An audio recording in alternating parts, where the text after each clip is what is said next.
Guys അങ്ങനെ gift ready. ചേച്ചിക്ക് surprise ആക്കിയാലോ? നമുക്ക് പോയി നോക്കാം. വാ.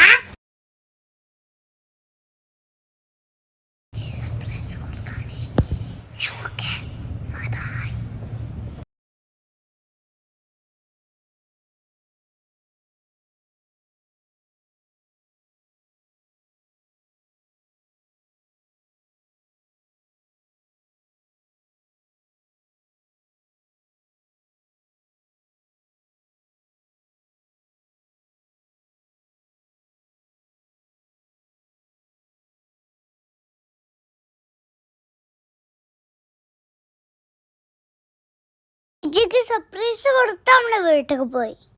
അപ്പൊ ഓക്കെ ബൈ.